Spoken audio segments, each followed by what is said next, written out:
On behalf of our partners at Ujima, Lupe, and Women Transforming Families, I'd like to welcome you to the second session of the Accountability Dialogues. These powerful convenings have been made possible with support from the Susan Schechter Memorial Fund and the Family Violence Prevention and Services Office. We'd also like to offer special thanks to Shondell Dawson, the FIPSA director, for her long-term commitment to families, adults, and children who have been experiencing domestic violence. Today is a pivot. Like all of you watching, I was deeply moved by the stories shared by Charlene, Selena, Teresa, Yolanda, and Jay during our last session. I also, to be honest, felt the anger and frustration of someone who has worked in public policy for 25 years, that this is still happening. How have we not fixed it? How are we still failing to provide mothers and children experiencing domestic violence the help they need? And worse, how are we doing harm at the moment that they need us most? Well, today we hope to jumpstart that change. We as policymakers and policy influencers need to hold ourselves accountable. How are we going to fix this? What are we going to do differently starting today? No excuses. Thank you all for joining us in this effort. Now, before I turn it over to my colleague, Erica, I'd like to ask you, and I'm speaking now in particular to my policy nerd colleagues, to consider a few numbers, because I know sometimes that's what moves our leaders. These are numbers shared by Claire Anderson from Chapin Hall, who will graciously be joining us during the final session. She shared this. Inadequate housing contributes to the risk of a child entering foster care for 1 out of every 6 children involved in a CPS investigation. Each additional $1,000 that states spend annually on public benefits per person in poverty is associated with a 4% decrease in reports and a 4% decrease in substantiated cases. When $1,000 is spent on child care assistance per person living in poverty, that is associated with a 40% decrease in reports. For every dollar increase in the minimum wage, there was a nearly 10% reduction in neglect reports. Similarly, programs like the Earned Income Tax Credit, averaging $400 per year, is associated with a reduction in admission significantly for abusive head trauma in children. We can no longer say that we don't know some of the solutions, because we do. So now we need to develop the will to make it happen. And with that, I'd like to turn it over to my colleague and one of our leaders, Erica Maria. Erica? Thank you, Kirsten. Good afternoon. I am Erica Maria, a survivor of violence and the child welfare system. I am a domestic violence and sexual assault advocate and executive director of the nonprofit organization Supreme Transitions, residing in Detroit, Michigan. Over the past 2 years, it has been a privilege and an honor to participate as a fellow in the Women Transforming Families Rising to End Violence, Oppression, and the Legacy of Trauma Emerging Leaders cohort. Women Transforming Families centers on 3 populations: Texas, Minnesota, and Michigan. Elevating issues that are the concerns of the communities, we embrace the issue of prevention and to stop people from being in the child welfare system. Having the opportunity to co-design the accountability dialogues with Futures Without Violence, Ujima, and Latinos United for Peace and Equity has been phenomenal and empowering. I want to share with you that the women who bravely shared their experiences on day 1, Justice is Truth, received resources at a national rate and culturally specific trauma-informed services to meet the immediate needs and ongoing needs. Out of respect for their privacy, we chose to disable the chat function on day 1 and limit it today. We welcome you to day 2 of the 3-part series, Justice is Truth, Justice is Accountability, Justice is Prevention. I hope clarity and understanding is obtained and that a fire is lit to bring justice to families with these intersecting experiences. Thank you.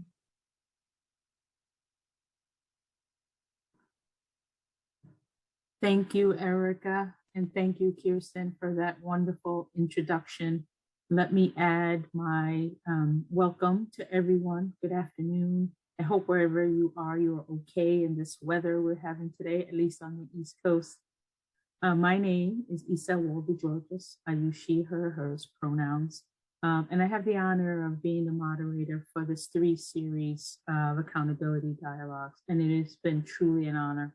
And I'm looking forward to today. I'm the executive director of an organization called the Center for Hope and Healing, north of Boston, Massachusetts. I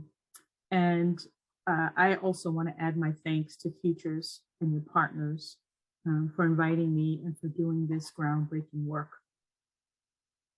I come today as a member of the National Advisory Committee of the Quality Improvement Center, a trainer, and as a coach in that work.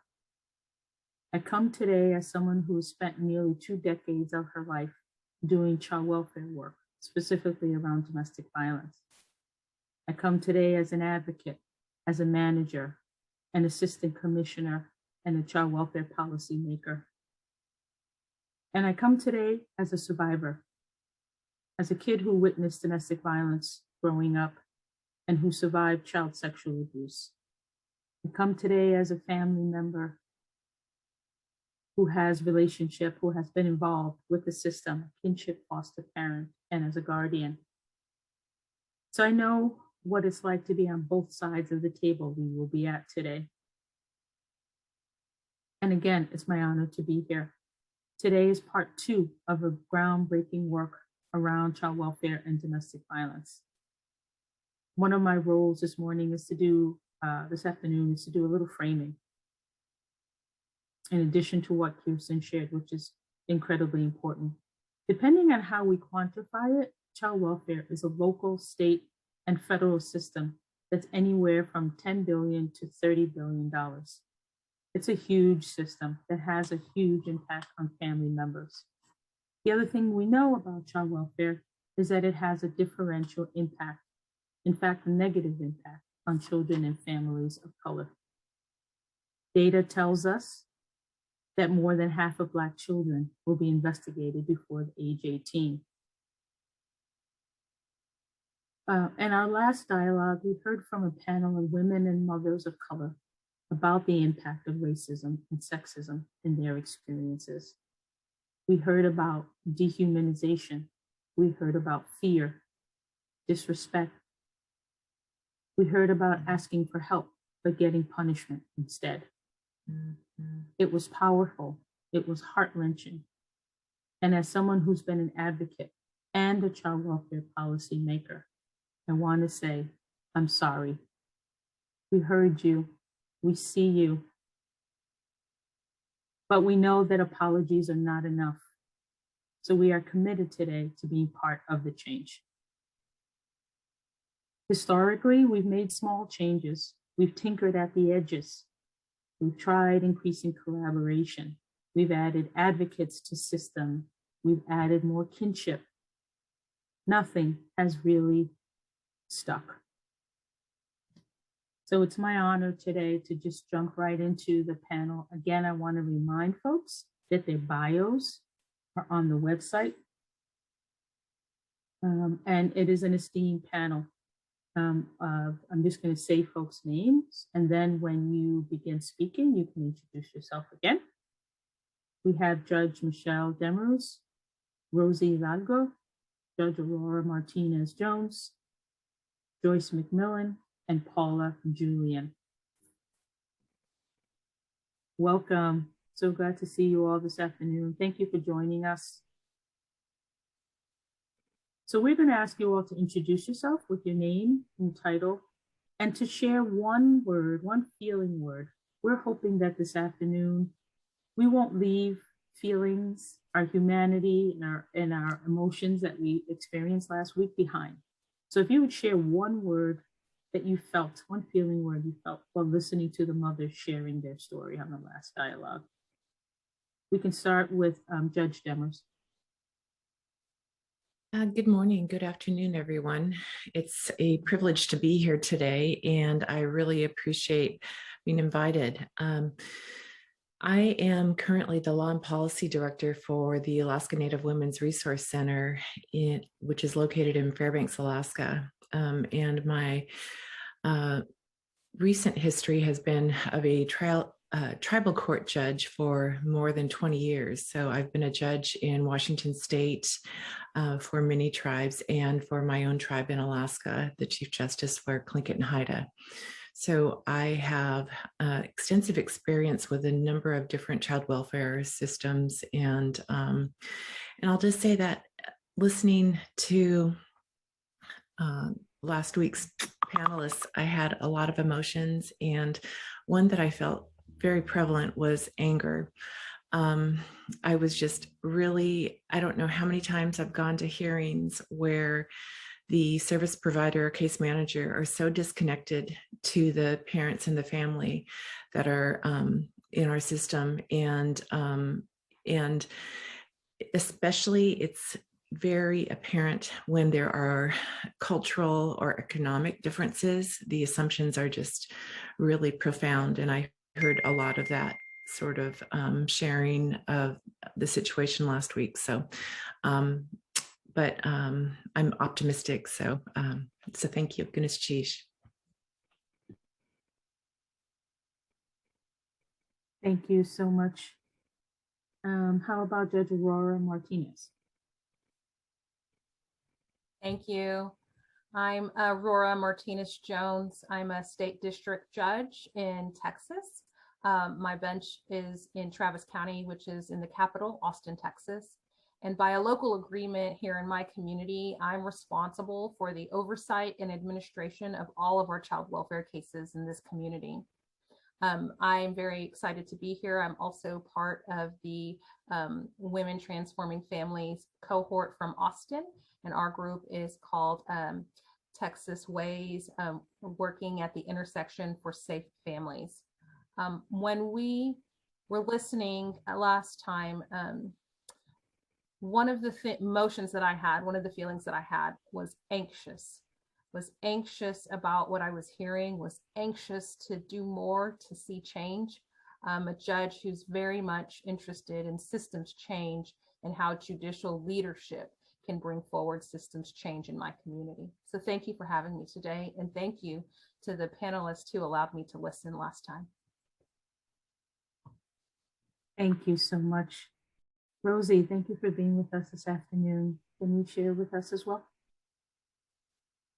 Yes, thank you. Thanks so much to Futures Without Violence, to all of you who are involved in this convening, and most of all to the survivors who shared their very powerful stories last week and who are a part of walking on this journey to look for solutions to benefit all survivors and families and children. So it's an honor to be here with you.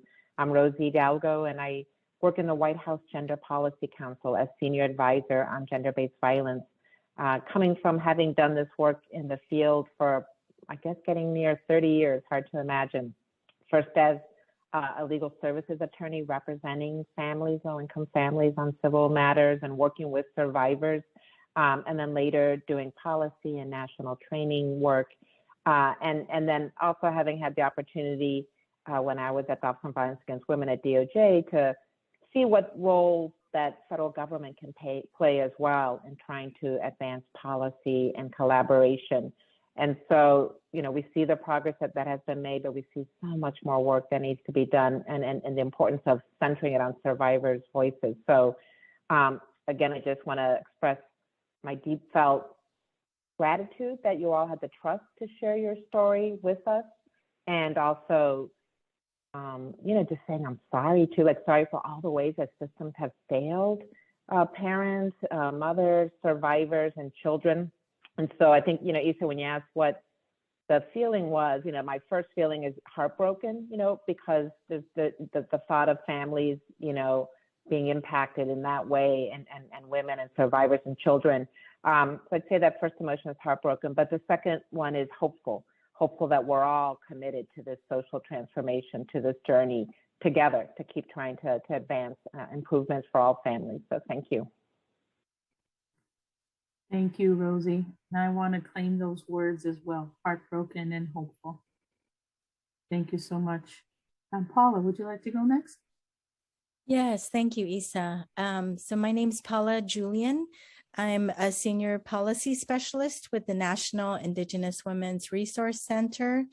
I'm Filipina, and I live and work on the lands of the Payom-Cowichim, or People of the West, on the La Jolla Indian Reservation in California, where I have family. And I think as I think about a word, there's three words that come to mind when I think about what I heard from the survivors last week, and what I'm thinking about for this discussion today and next week and the future work. Those three words are responsibilities, relations, and respect. And I think, coming from the anger that Michelle shared and the anxiety that Judge Aurora shared and the feelings of being heartbroken. For me, it's about what can we do to respect survivors' voices, respect everything that they have shared with us. And in the respecting of that, we engage with our responsibilities to them as sisters, as relatives, because Indigenous peoples believe that we are all related. And so I have done this work as a Filipina with American Indians, Alaskan Natives, and Native Hawaiians for the last 30 years. I have been raised by Indian and Native Hawaiian brothers and sisters. And in that sense, I know that as human beings, we have responsibilities to each other as relatives, as human relatives. And I think that, when Kirsten said we need the political will, for me, it is the political will that comes from hearing survivors and listening and acting with survivors to implement change. So thank you very much, Isa. Thank you, Paula. Absolutely. Well said for all of our relations. Absolutely. Joyce, last but not least, what was one word? How would you describe what you heard last week? Abolish. From everything that I heard. First, I'd like to say thank you for allowing me to be here today amongst so many wonderful people who are doing just amazing work in different places. The word abolish came to me because it makes me feel, from my personal experience and from listening to others, that this is not a system that can be reformed. It's rotten to the core, which means we have to dismantle it because it's not serving any good purpose. And there's nothing else that's so destructive and harmful that we keep, right? We don't continue to fix a car from 1930 and expect it to run well like a brand new Mercedes or BMW. We junk it after a while. You don't see those cars on the road. And CPS across the states have to be taken offline. They should not be on the road because they are not on a road of recovery for families. I have worked with families who are involved with DV, homelessness, substance use, financial issues, evictions, school abuse of power, retaliatory anonymous calls, incarceration, living in a food desert, hospital misdiagnosis of children and of themselves, TPRs, and the list goes on. And each and every time CPS became involved, they made a bad situation worse. I'm the ED of JMAC for Families. I am also the founder of Parent Legislative Action Network, where we work to change legislation, because I don't believe that this is a system that we can begin to work case by case on. As advocates, I think we have to work system-wide to dismantle the system, abolish. Thank you. Thank you, Joyce. Thank you so much. Now that we're there, let's go back around with deepening our understanding of how did we get here, right? We heard from 5 women, Native, Black, Latina, right? How did we end up with stories like these? 20 years of similar experiences. Charlene Nicholson talked about 2.2 decades, right? More than 20 years of similar experiences. How have we gotten here? And how have you all, who have varied and deep experience with this system, how have you all witnessed these problems in the system? Would someone like to go first, or I can call?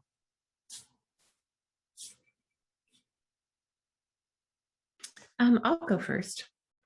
Thank you. Sure. So again, my name is Michelle Demert. I've been a tribal court judge for over 20 years, a licensed attorney in Washington State for nearly 30, and I'm currently the Law and Policy Director for the Alaska Native Women's Resource Center. One thing I neglected to say is I'm also in recovery of 33 years, and I'm a survivor of childhood sexual trauma. So when I see people, when I'm presiding over cases, my history, my experience is deeply relevant to how I perceive the people in front of me and the challenges that they face. So tribal courts and the Indian Child Welfare Act really have no meaning or value if we do not have parity with the system and equal access to resources and services like our state counterparts do. And we don't. The process for investigation and removal varies greatly nationwide. I have been an attorney and a judge in Washington and a judge in Alaska. The resources vary greatly in both states. The state of Alaska fails our tribal children miserably. The resources there are limited. The state of Washington, well, it's not perfect, has worked hard for years to create partnerships with tribes, to create MOUs, to create resources that are tribal inclusive and are solutions oriented. You know, I think one thing that gets forgotten is that the states get money for our tribal children. Our tribal children are state citizens and tribal citizens, and we should have access to everything that the state provides their citizens. And that's what we get in Washington State. We have MOUs that allow us to access, there's a special tribal payment desk set up, there's a special tribal placement desk set up, and we, in our MOUs, we're able to access every service that the state court might have in order to reunite. That's, you know, we have to remember, we're supposed to be there to reunite, minimize harm. You know, there's a lot of legal standards that I think that are at times overlooked by the system and the people involved in the system. In Alaska, I was shocked when I became the Chief Justice of Central Council, Tlingit and Haida Indian Tribes of Alaska. And I was trying to understand the child welfare system up there after working in Washington State for so many years. I could not believe that I had done a number of court assessments around the state of Alaska, and I could not believe that if a case gets transferred to a tribal court, any services that the state was providing for those cases and the tribes are on their own, unless they can negotiate a very complex, complicated 4E agreement. 4E is of the Social Security Act, which is mostly regarding placement, but it could be regarding reimbursement of services as well. But in the state of Alaska, it's limited to placement, the 4E agreements, and they're so complex. And we have, 229 tribes in Alaska, and most of them do not have the capacity or the resources to negotiate those types of agreements in a fair and equitable manner. And so what happens as a result, a lot of our tribal cases, they remain in state court because we just, what's more harm? We have to assess that. Is it more harmful to keep the kids in a state system or bring them to a tribal system that have no resources or very few resources to provide? And so I really think the federal government needs to be accountable, hold the states accountable. They need to do some sort of inventory or audit of what they're doing, because our children in Alaska are being failed miserably, and it's perpetuating the cycle. And it's doing more harm than good. And I'm sorry, I have a dog that just heard something, but That's okay. Thank you. But, oh, sorry. I'm sorry. I just have a couple more points. I'm sorry. But as for the state system, we could have protection orders, child welfare, family law, and our families get lost in these systems. The state courts are issuing protection orders on both sides, and there's no one investigating as to who's the true perpetrator. And so, legal services have to be more than just checking a box that you're providing it. It also needs to be, our parents feel really unempowered to provide to really ask for what they want or what they need. And it's a system that's failing miserably, and our children, parents aren't seeing children for months on end because the system, especially with COVID, that seems to be a common excuse for delaying things. Children and parents are being asked to Zoom with a 1-year-old. Where are you building that relationship? You're just not. So anyway, I have a lot of opinions on this, having witnessed it, but I also have a lot of positive things to say about good solutions. So anyway, I appreciate the time, and the bias is real. The bias is pervasive, and it's still real. So people behave very well around me, but not around other people who aren't as well educated. So thank you. Thank you. You called out some really important pieces, right? How did we get here?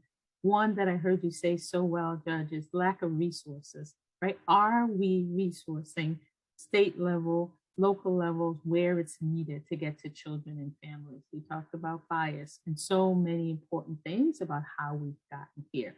So Judge Martinez-Jones, you want to take it from there. Again, in brief, how have we gotten here? What have you seen? Well, how have we gotten here? I think the reality is, and I think it was pointed out a little bit earlier, we have a lot of disproportionate representation of children of color, children from marginalized communities, and that's not who the system was made for. The history of child welfare was something else, not helping the people who are currently stuck in it. So I think we got here from Band-Aids and transformations that do not serve us well.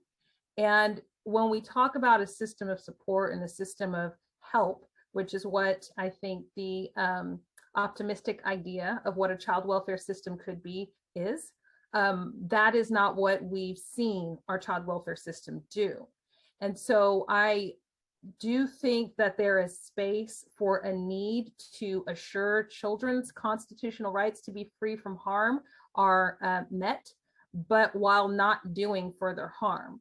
And while I don't see this system really set up to be able to do that, I think that there needs to be some way in which we can assure the safety and well-being of children. But I think those children and those families who could use help, the people who would be impacted by such a system, if it's going to be a system, or by some other way in which we're providing support that doesn't have to be necessarily a system in the traditional sense, I think they need a voice in it. Well, I know they need a voice in it.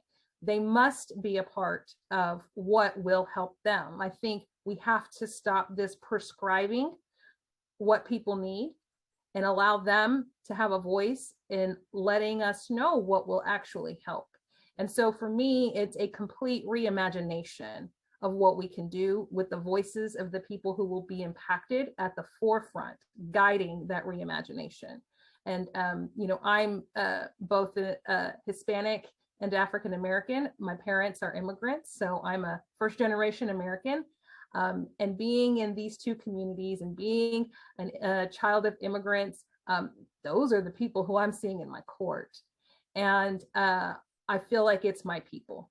And I think that being in my role, my hope is not to be just another cog in a system that is causing harm, but to be an infiltrator in systems change. And from the inside out, help assure that the voice and the power is given to the people who should have it, which are the families that actually need the help and support. And so we got here, but we're having this conversation. So I'm thinking we're going to get someplace else. And that is my genuine hope. But right now, what we have is kind of a system of a majority prescribing to a marginalized community what they need, rather than allowing their voice to be heard about what really would be helpful. Thank you, Aurora. You have me over here snapping and clapping, and right, because that's what we're trying to get at today. Yes, we're policymakers. Yes, we understand federal, local legislation and laws, and right, we want to also bring our humanity to these conversations, right? Because 5 women, 5 mothers of color bared their souls, talked about their experiences, and here we are responding to them. So thank you for your honest, human, and just such important comments. Rosie, how did we get here? What's your experience? What's the history? Yeah, thank you. And thanks for all that has been shared. Very illuminating. In thinking about that question, what comes to mind is a wonderful Latina mentor in this space, Sandra Camacho, who's no longer with us, unfortunately. But I bring her spirit and her hopefulness in the room. And I remember when I was starting out in this work, and when we had the opportunity to convene the first ever Latina policy gathering, and we said, let's bring together, attorneys, advocates, survivors, researchers, others, activists in a room for the first time to really talk about what were some of these issues impacting our communities and how were we going to go upstream and have better solutions. But Sandra worked at the Violence Intervention Program, VIP, in New York City, one of the first Latina culturally specific community-based organizations, Shelter, working with survivors, and identified her as a survivor herself. But I remember being so moved when Sandra said, I see survivors come to our program and describe the harm that they're dealing with from someone who's abusive. But then when I explained to them, what we can do, what these systems are, she said, I'll never forget the time that a survivor looked at me and said, so let me get this right. What you're telling me is that he will end up in jail, I'm in a shelter, and my kids are in foster care, and exactly how are we better off? And, it was very powerful, right? Because it was one of those moments that oh my goodness, people may be coming forward and sharing experiences of harm and looking for help. But as others have said, if under the guise of trying to help people, we ultimately are not doing that, and families are experiencing further trauma, further harm, even if it's with the best of intentions that systems have been set up, having that honesty and then, recognizing that what does it mean then to listen to survivor voices and provide a range of options for them, for what works for them. And what does it mean to put this work in the hands of community as well, right? Not just systems, and go upstream a lot more with prevention. And I think part of the challenge that we have also is that so many people doing the work all do it in their own silos, right?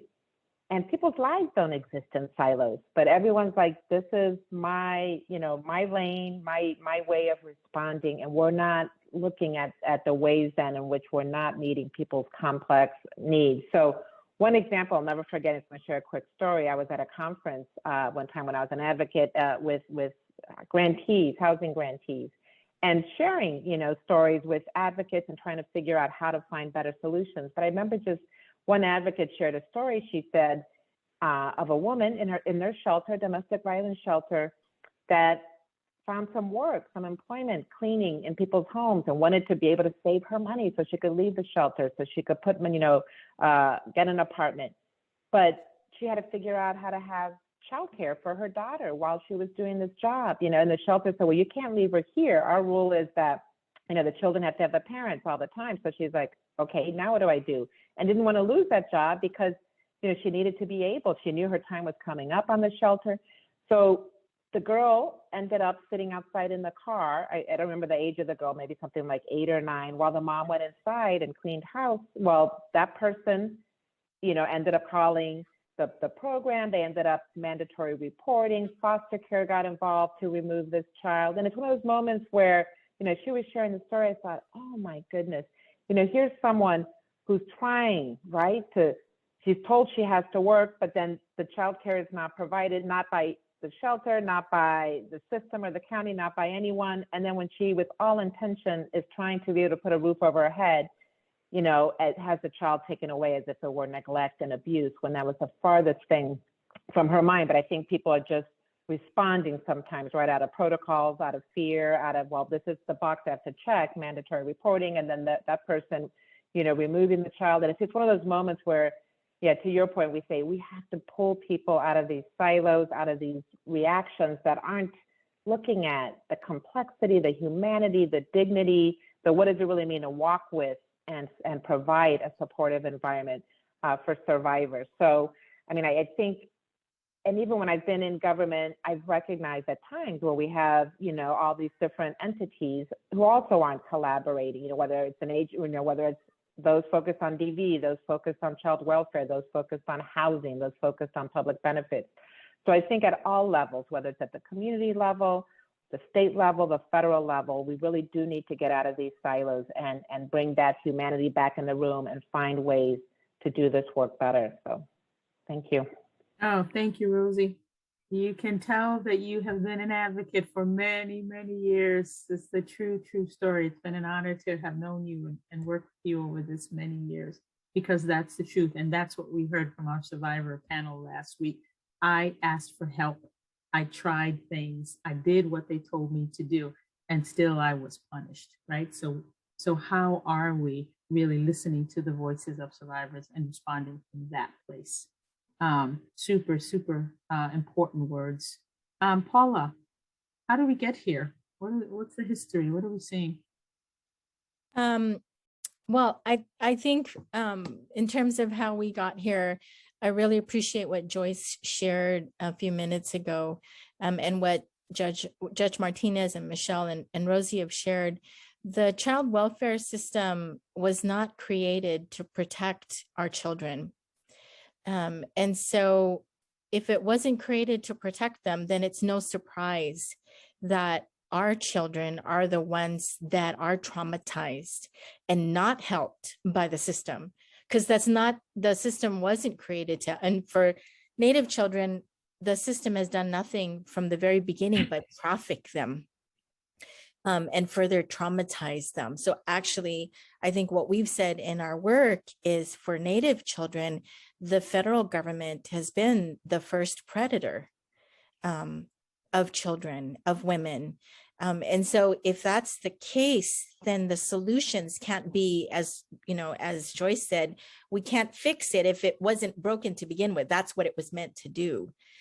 It was meant to cause harm, to separate children from their mothers and from their families.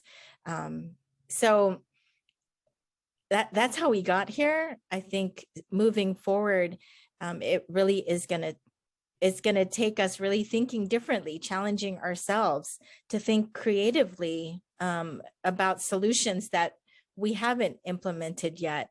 And then really organizing so that there is that political will to support those changes rooted in what survivors are saying. Thank you, Paula. Absolutely. Again, last but not least, Joyce, we are going to move into solutions. We are going to talk about the major policy and practice, right? Pain points, problematic points. But let's just finish up with this general, how do we get here, Joyce? What's the history? Well, it's a real short history for me. It was intentionally created. I get kind of frustrated when we give the system the benefit of the doubt because families and communities are not given the benefit of the doubt. And they cause more destruction than anyone could ever cause. But we continue to give them the benefit of the doubt for decades. Same outcomes, we give them more money. Same outcomes, we still mandate report families. Same outcomes, we still believe them over families. Ignoring outcomes and continuing to do these things. Policing families for the purpose of putting them into the system. Denying families their rights to know their rights.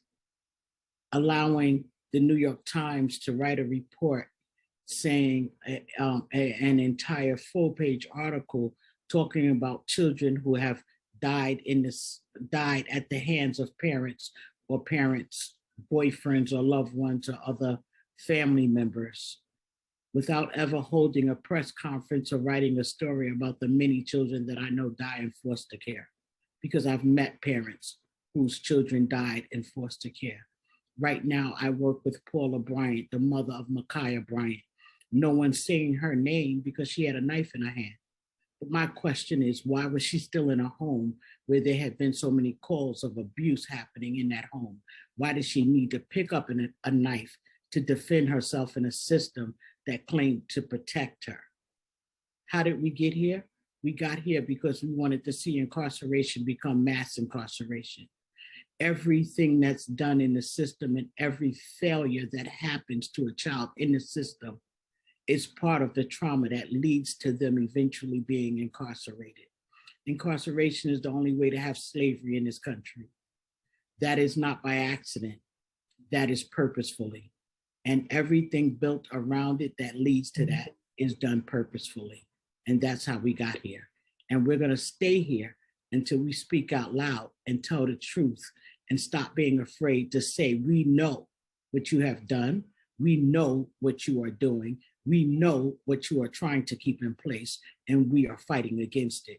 Giving them the benefit of the doubt puts us in a place where true change can't happen because we don't even believe what's happening is happening on purpose. Right, Joyce, thank you so much. Speaking truth to power. I just want to pause us for half a second to introduce, I'm honored and so pleased to see Ju-Yoon Chang, who's the acting assistant secretary, who is joining us. She's also the deputy assistant secretary for the Administration for Children and Families with the Department of Health and Human Services. So Ju-Yoon, thanks for joining us so much. I'm glad to see you. Please, we were just opening comments about what we heard and saw last week and our reactions to that. So please provide your comments. Yeah, thank you. Yeah, the stories were so painful and hard to hear, and unfortunately not surprising to hear, right? I've worked in the child welfare space for most of my career, over 20 years, and I've been thinking too, how are we still here? And Rosie shared a little bit about what she learned from a mentor. I'll share something that I learned from a mentor and my first boss, who was Marian Wright Edelman. I worked as a staff attorney at the Children's Defense Fund. And I think part of the reason we are here is because we don't understand who children are, right? And I think we are still struggling to figure out what it means to care about and be a child advocate. I think most Americans would say they care about children and they want to help them and they want to keep them safe. And what Marian used to say to those people was that children don't come in pieces, right? They are parts of families who are parts of communities. And if you care about the child, you have to be equally passionate about caring for them in the context in which they see themselves and experience life, which are their families and communities. And I think for too long in this country, we have tried to extricate the child from that natural environment and brought more harm as a result. perhaps good intentions, perhaps not, Joyce, to your point. But something Judge Martinez Jones said, I think is absolutely right, which is that this system is not accidental, right? This isn't a great system that accidentally has bad outcomes. The system, like every system, always produces what it's designed to produce, right? And this is a system that by design is a two-system system. One of the things I've talked about over the course of my career is that we have two child welfare systems in this country. We don't have one, right? We have a child welfare system for the majority culture, and we have a second child welfare system for the minority culture, and who fits into that definition sometimes has evolved over time. But to Paula's point, whether it is Native American children, whether it was Irish children when they first came to the US and were considered second-class citizens, certainly Black and brown children, immigrant children, we have treated them differently, right? The majority culture child welfare system says, how do we listen to the mothers and fathers and give them what they want? And when they said what we want is public assistance so that widows white middle class widows can stay with their children, then we gave that, and we called that aid to dependent children, right? When Black and brown families said we want the same thing, they said, no, we can't give it to you because we think you're an unfit parent. We'd rather remove a child from your home than give that family public assistance, and we're going to call that foster care. And we have always had two systems. What I think we need is nothing less than a transformation that says, if we truly believe in race equity, we will give everyone the benefits of the system we would want for our own, which is to listen to the needs of families and communities, to give them the support and services they need, and to stop breaking families up in the service of quote unquote protecting children. And so that's what we are trying to do in this administration. We are trying to live up to those values. And we're doing that by saying, how do we interrogate every single program that we have at ACF, right? Whether it's the foster care system, whether it's our family violence prevention system, whether it's our water and heating and utilities assistance program, and where does racism exist in that? How do we get rid of it, and how do we promote equity? And one of the ways we know that we can do that is by investing heavily in prevention. And that's what we want to do, because that is what families tell us they want us to invest in, but we know that we can't do it alone. So I just want to acknowledge that our system has hurt a lot of people for a long time, and we are not going to be part of that system anymore, but we can't do it alone. And we look forward to working with all of the really courageous, amazing advocates that we heard last week and that are part of this conversation. Thanks so much. Oh my goodness. Thank you, Julian. And we used the phrase, I think it was Rosie who used the phrase earlier, heartbroken and hopeful. Your comments bring the hopeful part to me, because I think it's so powerful to hear such truth and forward thinking happening. So we are going to move into that place of possibilities, of solutions, right? All the folks who shared their stories want to hear your ideas and your thoughts, particularly around some key impactful areas that everyone has talked about. One is around mandatory reporting. I also call it automatic reporting, right? When the women said, I asked for help, they told me to call the police, I called the police, and what I got was a child abuse report, right? So mandating reporting in this country. And then failure to protect, or definitions of abuse and neglect that embed domestic violence automatically as a fault of the non-abusive parent, right? Or the adult survivor. And the last being the lack of accountability, as you were talking about, Union, for the system, right? Where's the accountability for what the system is doing, including, ICWA enforcement, which we talked about. So as you're saying, what's the audit process from top to bottom? What are we looking at in the system to really understand and hold accountable for the harm that's being caused. So those 3 key points are what we want to focus our solutions on, or ideas, thoughts for today. And we can continue going in the same, the same way we have, unless someone wants to start off and change the order of comments. Anyone have a burning desire to jump in first? Oh, Joyce. I'll be willing to jump in first. Okay. I'm going to hope to set the tone on this, right? Okay. Ms. June spoke about the 2 systems, and we're absolutely right, but that's not just in child welfare.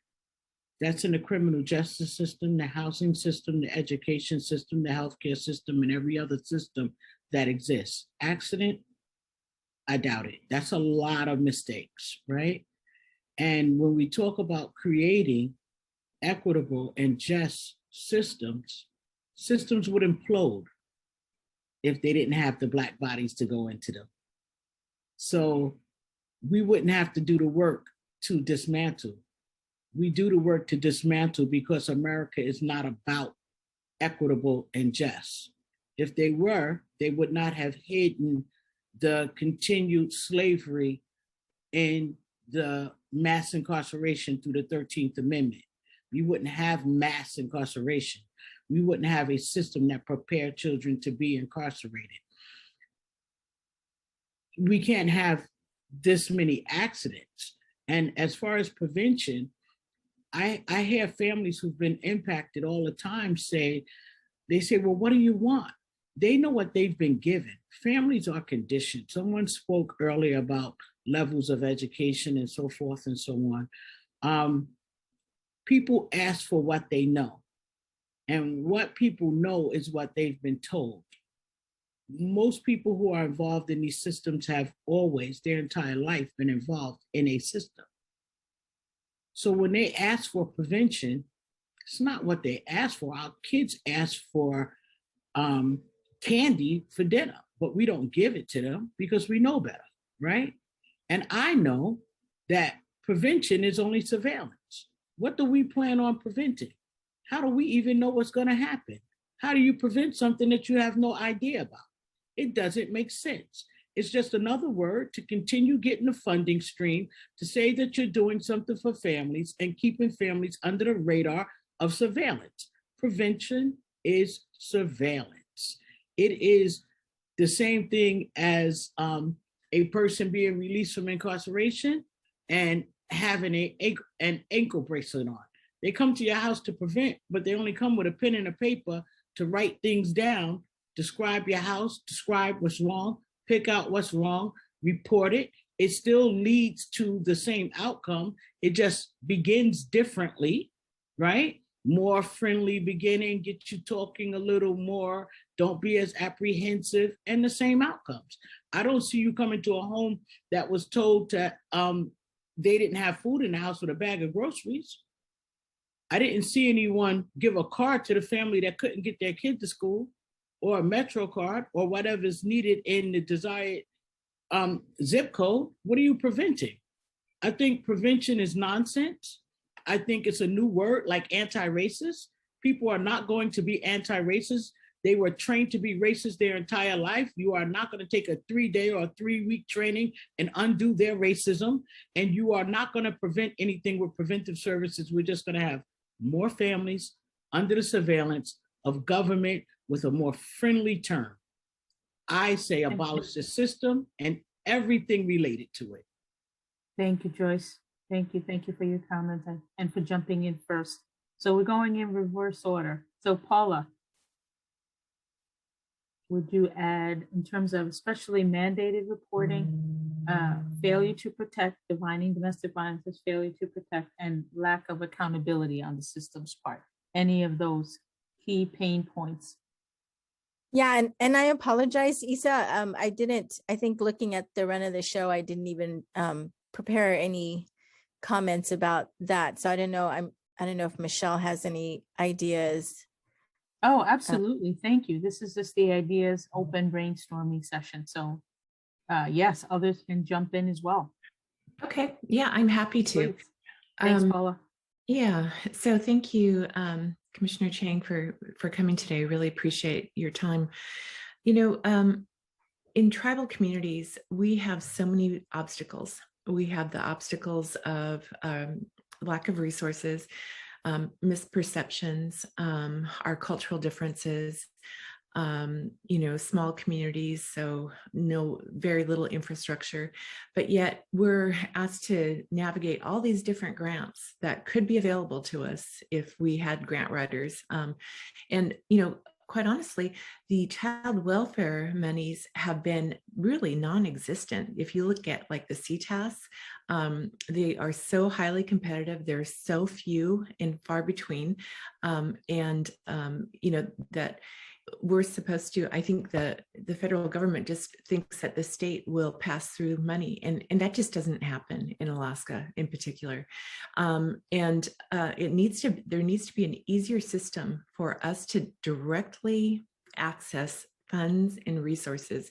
And for the states that are getting funds, they need to be held accountable for, there needs to be audits. What sort of resources are they providing tribal communities or people of color? I mean, it's ridiculous. I cannot even, I was in disbelief the first couple of years I was in Alaska working on this issue, and seeing that tribal systems had no access to the resources if we took the case. And so I would just, you know, we need that sort of resource. The Victims of Crime Act funding has really helped a lot. But again, my tribe, we're over 32,000 tribal citizens, the largest tribe in Alaska. And so we have resources, and I was able to write them a grant for child welfare. But a lot of tribes do not have that sort of access or resource. Even when, like in the Victims of Crime, when it was first being advanced, tribes didn't know that they could use that money for child welfare, you know, that children are victims of crime through abuse and neglect. I had to discover that through finding CASA programs that are funded from VOCA. So many things, you know, you talk about two systems, one for the majority, one for the minority. Well, I really think that there are three systems, and even four systems. You have the majority, people of color, and then you have tribes, and then you have tribes in Alaska that are even, I mean, people don't even understand what we go through up there. And so I invite you all to come up and take a tour, not Fairbanks and Anchorage, but to Emonic, to Craig, to Kluwak. So anyway, appreciate your time. Thank you. Thank you, Michelle. Again, this is the time, big ideas, right? Big, bold ideas. That is what we're looking for in this part. Judge Aurora Martinez-Jones, what say you? Well, Big I think ideas. Paula has her hand up, so I'd love to. Oh, I'm sorry. I Yeah. missed it. Yeah, Thank you. Thank you, Judge Martinez. I think when Michelle was speaking, what immediately came to mind that I think we could probably all agree to, that we've talked about around the issue of missing and murdered Indigenous women and the failures of the state, state and local and federal law enforcement, and particularly around violation of Indigenous women's civil rights. You know, they take federal funding for law enforcement, but day in and day out, they respond in ways that further endanger Native women. And I think that's true, as Joyce said, that's true in other systems, not just law enforcement, but it's true in we know that's why we're here today in terms of the child welfare system. So I think that's something that, you know, we need DOJ to look into, is how are women's civil rights, particularly Native and women of color civil rights, violated by child welfare systems repeatedly in terms of the discriminate response to them that further traumatizes Native women and children and women of color and their children. So that immediately just came to mind in terms of, you know, mandatory reporting, how are Native and women of color disproportionately impacted by mandatory reporting, and all of the other issues the other 3 issues that we're talking about. Thank you. Yeah, thank you. So I'm happy to comment as well. So, especially as a judge, I sit on the bench and I'm responsible right now for a little under the 1,000 cases with children and families in my community. We keep bringing that number down. This year we've had the least amount of removals that we've had in over a decade. But still, when I think about removals, it hurts. I've seen what it is for a family to be separated from each other. And I can't ever think of a good time in which that situation feels good, looks good, is done in a way that isn't harmful. So I don't disagree with Joyce. I would say this though, I know what reality I have in front of me right now. And we have a statewide agency in Texas, and it falls under the executive branch. Our governor appoints the leader of our child welfare agency.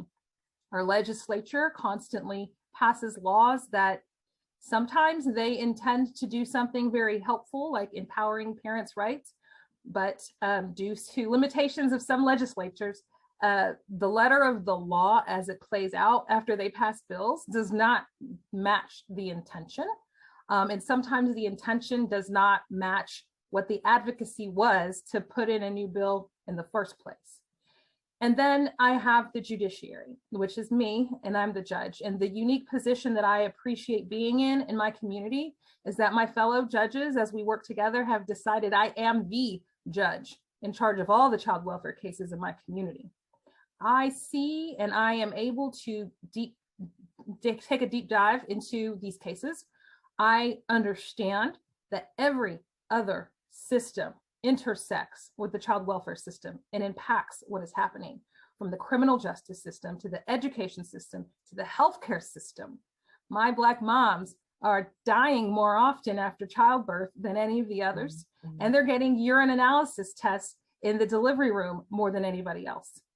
My Black and brown people are being arrested more often on discretionary arrests in my community, and our local law enforcement has a policy that if they come out on a dispute, a domestic disturbance type of situation, even if children are not there, their policy is to make a mandated report because these are parents and they've arrived and made contact with them.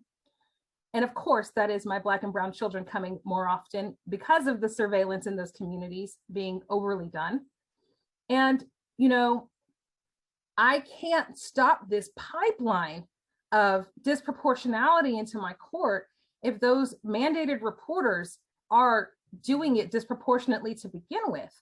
And so I have a lot of struggles trying to feel the way in which I can stretch my judicial authority. But like I said, that's what I'm here for. I'm here for it.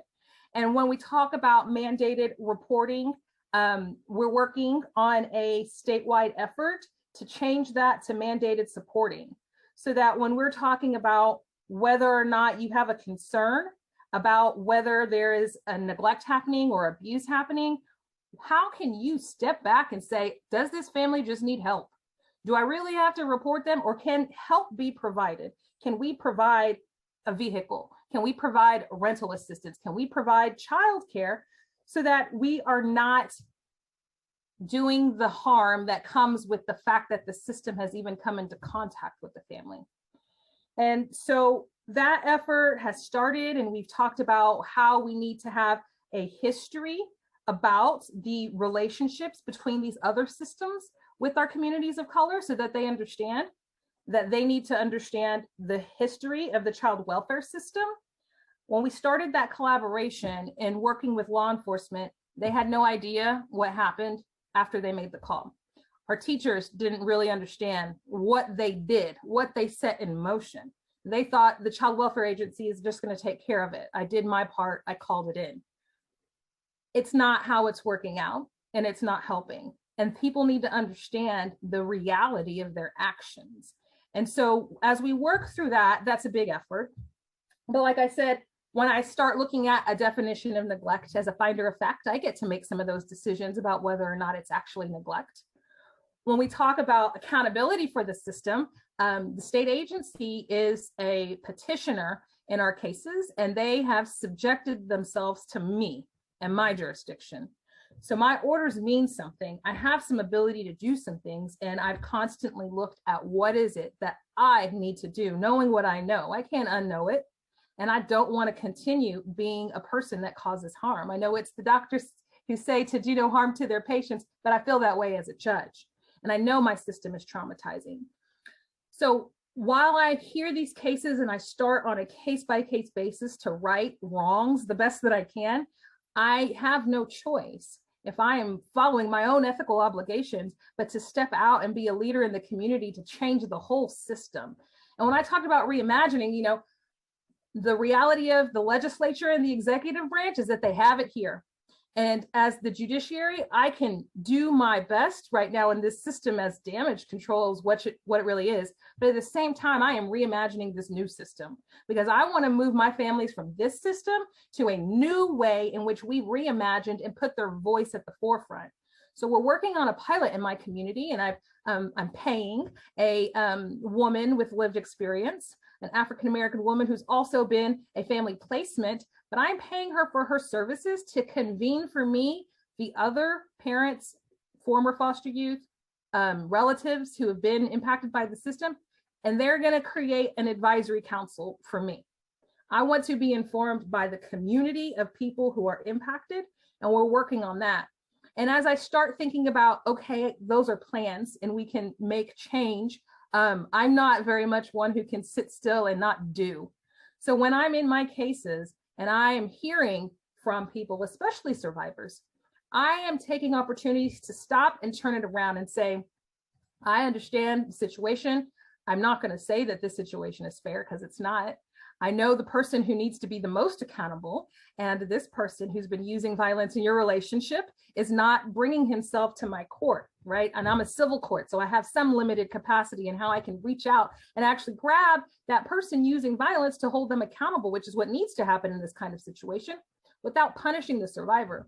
So I ask and I say, if I can order this state agency to do something that's helpful for you, what would that be? And, you know, that's a interesting situation to be in when I have the parties in front of me and the question gets turned around that way. And I have followed through. I have had parents say, I don't need protective parenting classes. I put him out. I did the things. I'm trying. I'm asking for help. But now I'm on my own and I'm financially not stable and I have a job and I need to keep this job, but I also have children and all the things you want me to do. Judge, if I can get some childcare and if I can focus on being financially independent, that's going to go a lot further for me with the concerns about domestic violence than anything else. And I have ordered only that the state agency provide childcare, no services to be done. And I said, ma'am, you tell me when you're ready for this case to be closed. It's turning it around and saying, what use can I put to something that's here and it's not going away right now? I'm working on rebuilding something, but we can still take action now. And so I've been able to do that as best I can as I am bringing these cases in front of me. I've held my state agency in contempt for violating my orders. I've sanctioned them. I've ordered them to correct things. They don't like it. I get appealed, but it's what has to happen, right? And for me, there is no other way when I'm in the judiciary. And I think we've seen, especially in our democracy, a lot of places where a judiciary can be a saving grace from other governmental problems that are not yet corrected. And I hope that leaning on more judges, perhaps who have the same philosophy, that we're able to exert ways in which we can protect our families, not just our children, but the parents who are being subjected to a system that can be overly harsh, that is not reasonable, and that is not actually helping, even though they're involved. And so I am hopeful that, especially as I have this council of community of people with lived experience, that we will continue to see those kinds of changes of things that I can do. I don't need the legislature to tell me to do all kinds of things. I don't need the legislature to tell the state agency to do some things. I can order them to do it. And so I'm really trying to set up this pilot in a way to hopefully, and in a collaborative nature, inform my legislature of why what advocates suggest is right and good in the better way, and to show a state agency there's another way to do it, even without being mandated by law, to do things better and to actually not cause additional harm and support families. And so it's a lot of work. And I say thank you to the sisters in this work on this panel as well, because aside from our day jobs, aside from our families, all of this work is and more. Right. Not just our work, and more. That's right. I just have to say, even you had Joyce snapping over there, okay? So we are with you. We asked for big ideas. You provided some amazing big ideas as well as sound bites. I don't think I will ever forget, which is now that we know this, we can't unknow it, right? So we can't go back from here to doing what we used to do, having the same outcomes that we've had. So thank you. You know, the question I want to ask to the other panelists, I think we're next at Rosie, like how do we replicate, how do we do this kind of pilot, this kind of accountability work across the country? What big ideas, you know, do we need to take up, Rosie? What do you think? Yes, and thanks so much for what everyone has shared. To your point, really inspiring and big ideas as we're moving forward. And Judge Martinez, I really want to thank you for the way in which you are using, you know, your power, your leadership, your commitment as a judge to really move this in new directions and hold systems accountable. But as you said, really listen to what families need. And so to your point, you know, Isa, how do we take things to scale? I think part of it is we have opportunities in this administration to really, you know, these kinds of roundtables are super valuable. And, you know, the ways in which then we can identify what are the promising practices, who are the voices and leadership that are really making changes, and lift those up and try to make sure then that we can try to replicate those, provide the kind of training and support. And I think, you know, in particular, when I think of the work that the FIPSA office and Futures and others involved in this initiative that really have been, you know, with some seed money working in communities to try to really help develop those kinds of promising practices in a really holistic way, and then lift them up. Because I think that's part of the challenge, that we all know the statistics, we know what has failed, we know what's not working. And sometimes people become despondent and just say, well, you know, what can we do? And then that's not a good place. Like when we said we have to move towards hopefulness. So I think it is about identifying new leadership voices, new promising practices, and then really seeing how we can replicate and take to scale.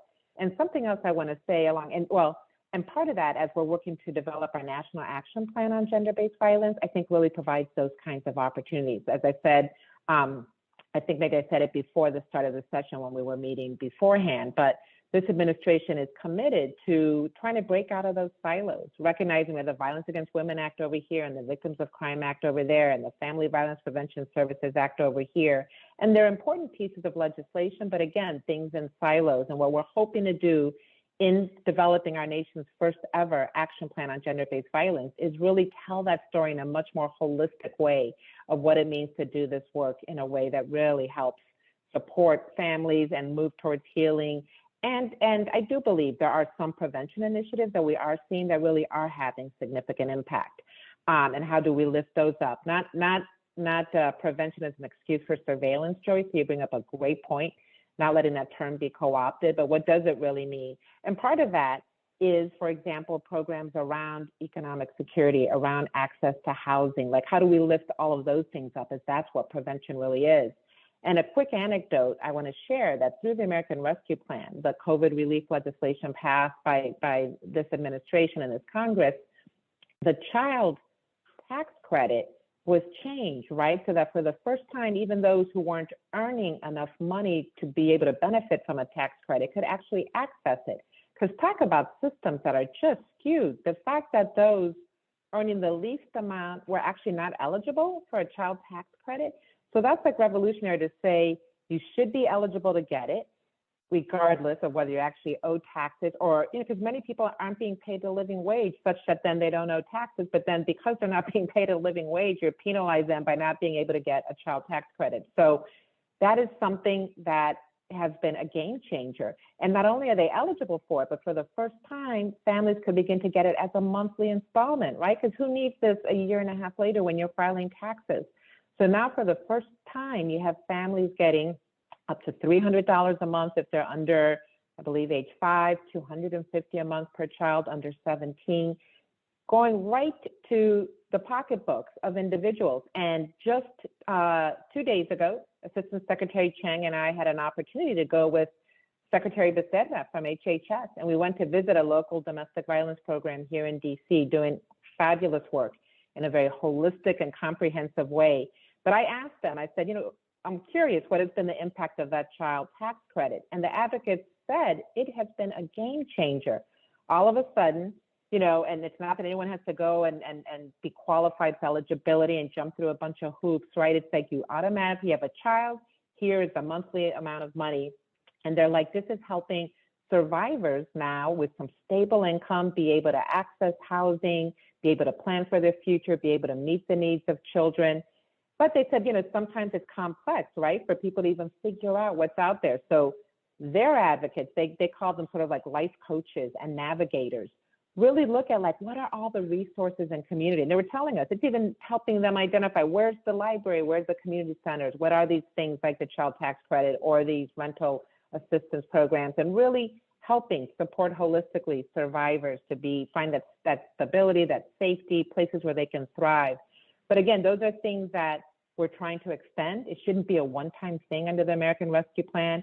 It's something that's in the legislation being proposed right now with Build Back Better, that this child tax credit should just be an ongoing thing.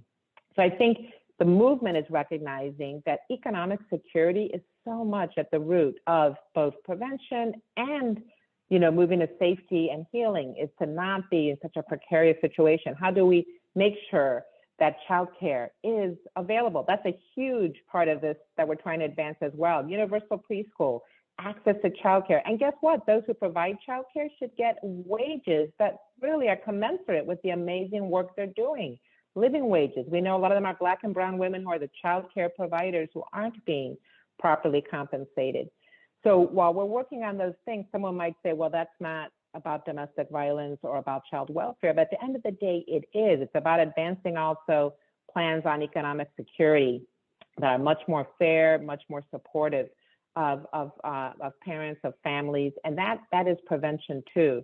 So, those are different things that we're working at from different angles that I think have to be part of these bolder ideas as well. Absolutely. Thank you, Rosie. And this administration's forward thinking, I think, is a big, bold idea, because as was said by this brilliant panel, it's not just one system. It's the interconnectedness of all, right, that disadvantages Black and brown children and families. I just feel like time has flown and I don't have enough time to learn from you and for everyone to listen to you. But as we close, I guess, and we'll, in our next dialogue, have a further opportunity for you all to have direct dialogue with the survivor panel as well as other advocates. But if there are any last comments you'd like to make, please, let's close out with your, with your reflections. Are you leaving in the same feeling? What's your feeling word at the end of this dialogue? Is it the same or different than where you started?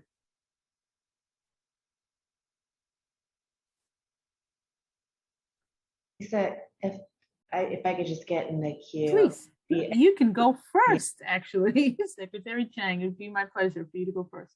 Well, I'll be really brief. I think the word that I am going to take back is challenged. And I want to thank Joyce for challenging me to think about that word prevention and what it means for the families and children we're trying to serve. Because you're right, it can cover many sins and it can be meaningless. And I am challenged to make sure that it isn't, that it is in fact the services and supports that our families want. You asked about, can we bring groceries? I do feel like I have to also do lots of like disclosure and like confession. You know, I before I took this job, I was running the child welfare and juvenile justice system in Michigan. And you know, one of the things that I was really proud of was that we said, we're not going to treat this as mandatory reporting. We're going to take every one of those calls and call those families and say, how can we help you? You know, is it just a listening ear? What is it that you need? And I was able to see how just that small change really transferred our workforce. I went along on an investigation with one of our workers, and I asked her to tell me about the family before we went upstairs. And she said, you know, actually, she's a 20-year-old mom of 2 kids, but she was a product of the foster care system. She aged out, and we got a call from the food and nutrition program because she's going through her formula really quickly, and they worried something's going on. So we went upstairs, and I remember she introduced herself and me to this young mom and said where we were from. And this young mother instantly burst into tears because all she knew about the child welfare system was that it meant you were being separated from your loved ones. And she said, you know, I'm a good mom. I love my kids. Please don't take my kids from me. And this worker said, no, that's not why we're here. We're just here to see if there's anything that we can do to help. And, you know, we went and she asked if she could see where the kids were. In fact, she had a 2-year-old, an infant, and she was pregnant with her 3rd. And we saw that the babies didn't have cribs or a place to sleep. And so she went out and immediately got cribs for the babies. And she saw that the Section 8 housing that she had gotten was not high, you know, the landlord was not doing their job, right? So no electricity in the kitchen, and so the refrigerator wasn't working. She didn't have groceries. The next day actually was Thanksgiving. And I found out later that she, on her own time on Thanksgiving Day, went and brought bags of groceries to this mom so that she could have a fresh and nutritious Thanksgiving meal. It never occurred to this worker to try and remove this child from this mom. It was clear when we were there that she loved and cared for these kids, but she just needed help at that moment, like all of us need help at some point in time in our lives. And, you know, it is possible. I'm here to just say that it is possible for us to change that system from one of paternalism and judgment to one that really tries to listen to the families that we are hired with taxpayer money to serve. But I am challenged to make sure that that word prevention is not just a word that substitutes surveillance, but that really is about service and supporting. And the last word is inspired. Judge Martinez, I think that the work you are doing is something that we need to lift up at ACF as an example of what judges can do to make a difference, even in states like Texas, to really affect and change the lives of children and families. So thank you so much. And I really, usually I'm a really positive person. So I hate to say this, but I still feel discouraged. I feel like rural America is not being heard. I'm hearing that resources are going to go out to promising systems that have resources already, but rural America, small populations are going to be left behind once again, and we're going to be further disadvantaged. So, as a tribal court judge, I was part of a family wellness court team, and we had some great success with that. But again, resources. If you don't have the resources, you can't have a family wellness court team. And when I hear what Commissioner Chang just said, I don't know how many of my case managers in the past or other people, or even myself, have given money towards the situation. And none of us are wealthy. And so, you know, good on your case manager, but bad on the system that, you know, compassionate people have to put before them perhaps their own family's needs to help someone that's less fortunate. So anyway, I just challenge you all to not forget about rural America. Thank you. Thank you, Michelle. And I am so sorry that we're out of time. And it makes me even look forward more to dialogue number 3, where we'll have time to deepen these conversations. Joyce, Paula, Michelle, Secretary Chang, Rosie, Judge Martinez Jones, you all are trailblazers, brilliant advocates, activists, and professionals. And it's been an honor to be with you during these dialogues. So thank you so much.